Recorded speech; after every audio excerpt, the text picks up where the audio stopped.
What's poppin', world? Back at it again. Y'all tapped in with the Head of the Game podcast. Without further ado, y'all ready to title. Let's get right into it.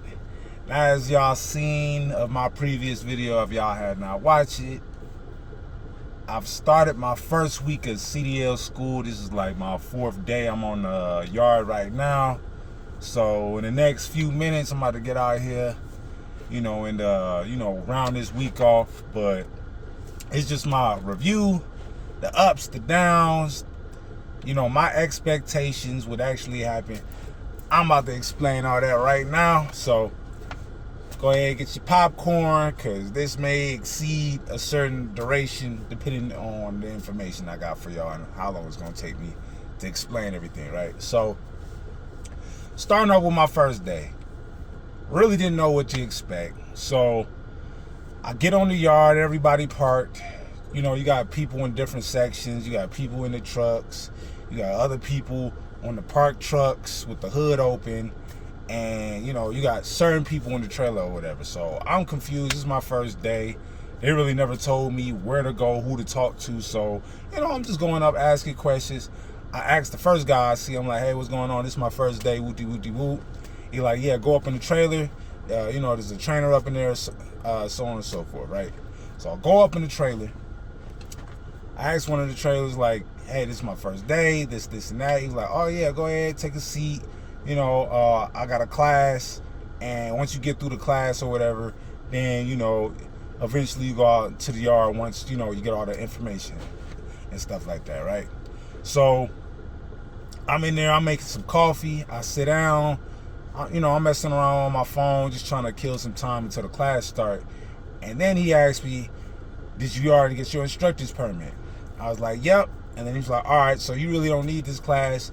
You outside. So I go back outside, and then I just jump in a group. So everybody that got the hood left it open, and people that went to CDL school is basically about to understand where I'm going with this.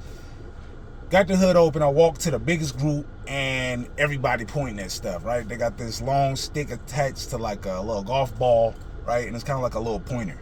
And I point at different components in the engine, and this is pretty much the A part of the pre-trip, which is like you're naming all the components inside the engine, right?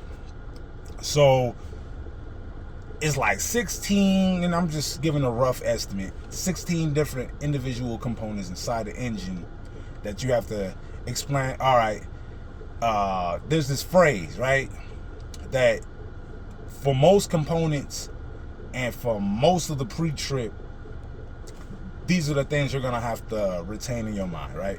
So you point at one component, you say, not cracked, damaged, or broken, properly mounted and secured. That's probably the now. Other trucking schools is gonna probably have different phrases, but for the most part, that's pretty much the explanation of describing not only what the component is, but describing the condition that it's in, and is it working, or in the place where it's working functionally and properly, right?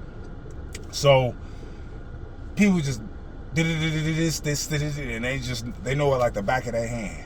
And most of these cats, I'm like, dang, they at least got to be a couple of weeks in, or one guy got to be a trainer, because the confidence and the assertiveness just makes it seem like they know what they talk about, right?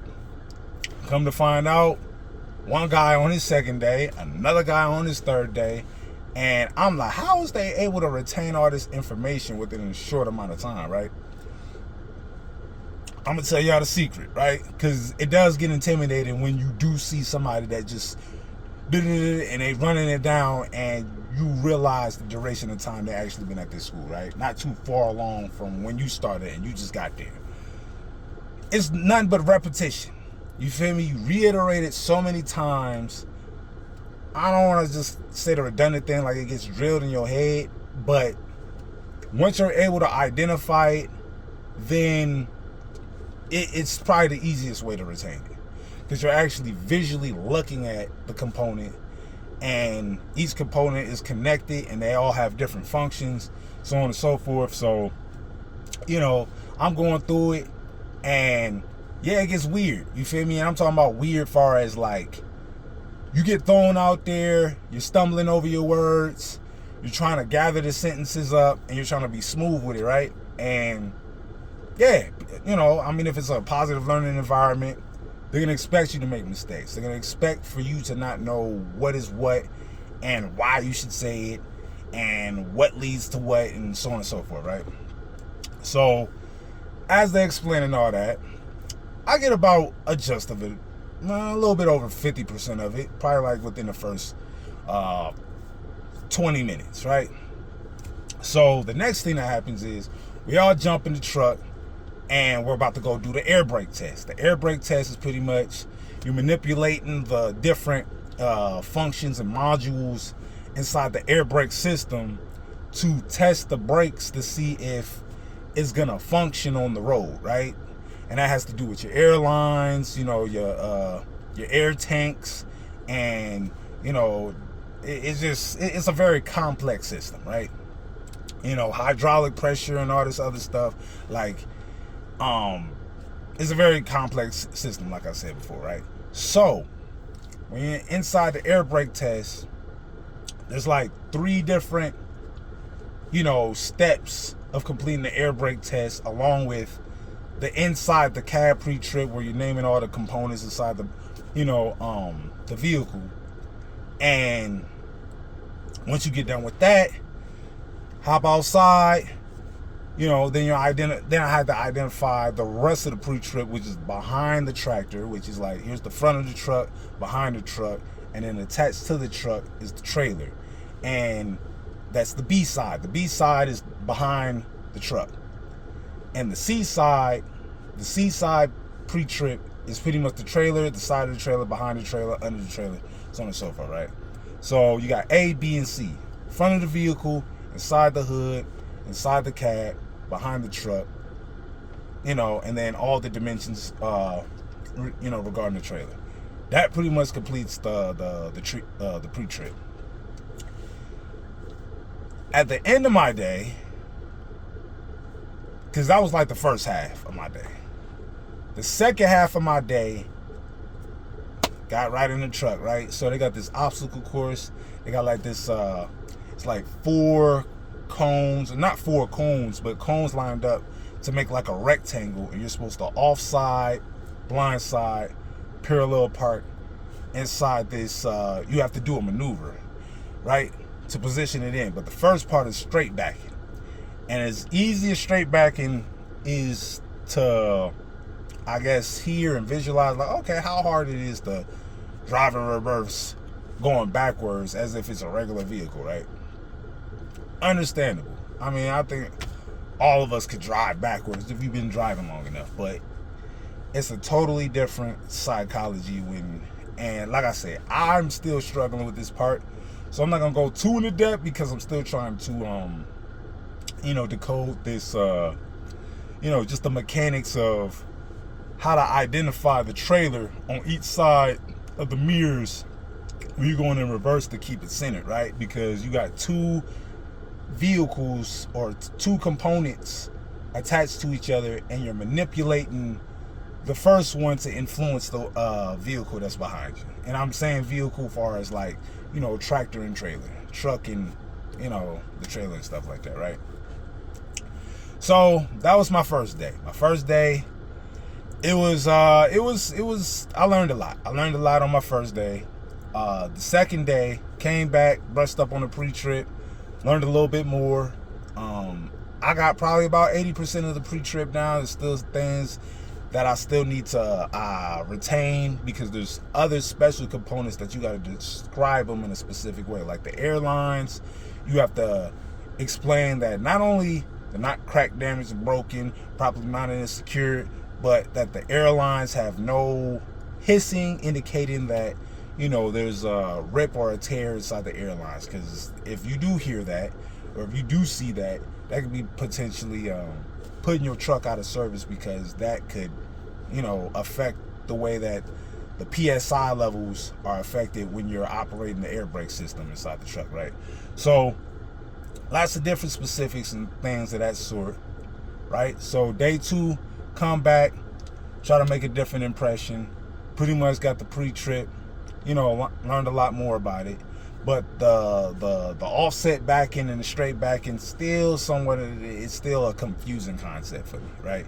And some people are just natural at it. They can just pick it up, they can see it, and they can just, some people just that I'm not my learning curve is different. Like, I'm not a person that picks up things fast, but once I retain it, it translates to different other aspects of whatever it can translate into. I don't just look at it on the surface level, right?